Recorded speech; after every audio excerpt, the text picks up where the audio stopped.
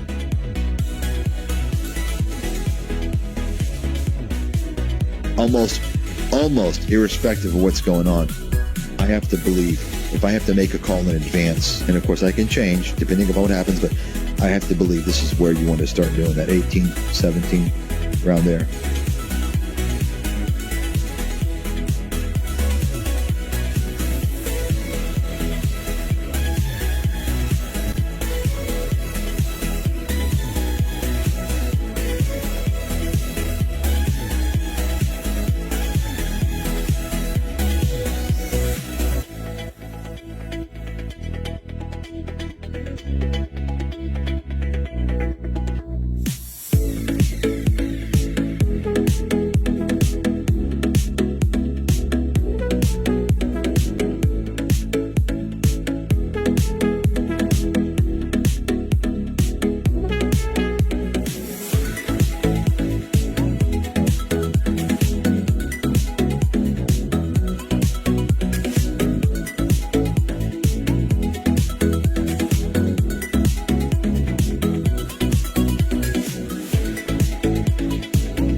Their earnings report is a complete game changer, at least for quite a while.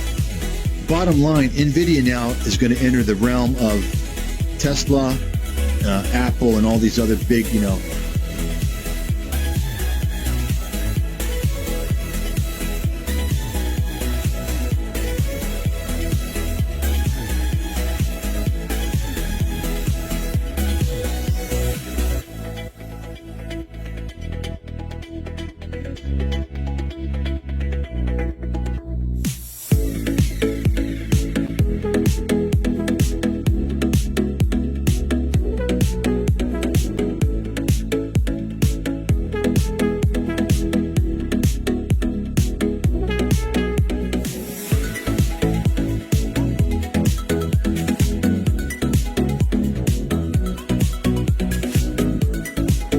I mean, listen, NVIDIA can come down to 150, come down to $100.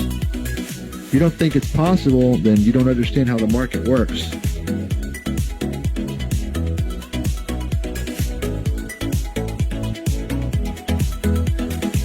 I mean, listen, NVIDIA can come down to 150, come down to $100. If you don't think it's possible, then you don't understand how the market works.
And we're short NVIDIA, it's a loser. And we're short NVIDIA, it's a loser. And we're short NVIDIA, it's a loser. And we're short NVIDIA, it's a loser. And we're short NVIDIA, it's a loser.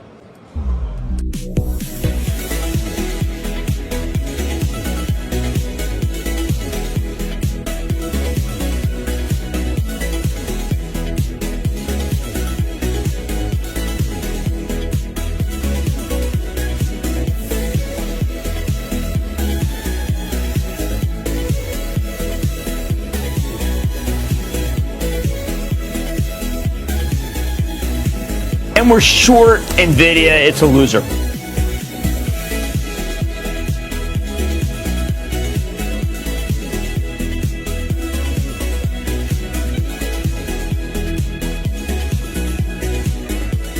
And we're short NVIDIA, it's a loser.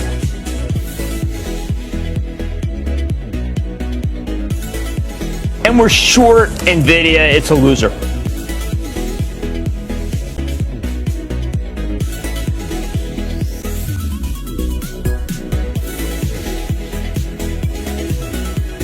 Their earnings report is a complete game changer, at least for quite a while.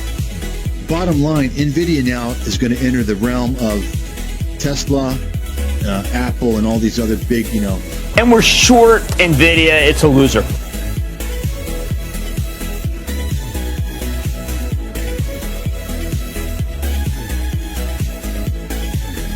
And we're short NVIDIA, it's a loser.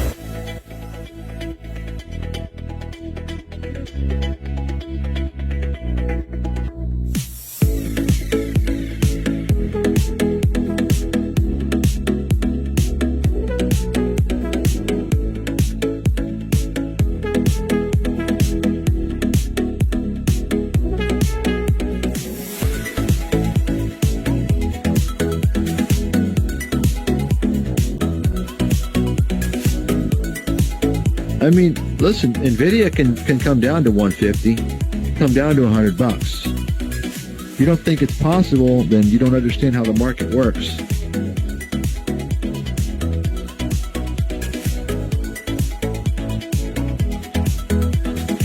I mean, listen, NVIDIA can come down to 150, come down to $100. If you don't think it's possible, then you don't understand how the market works.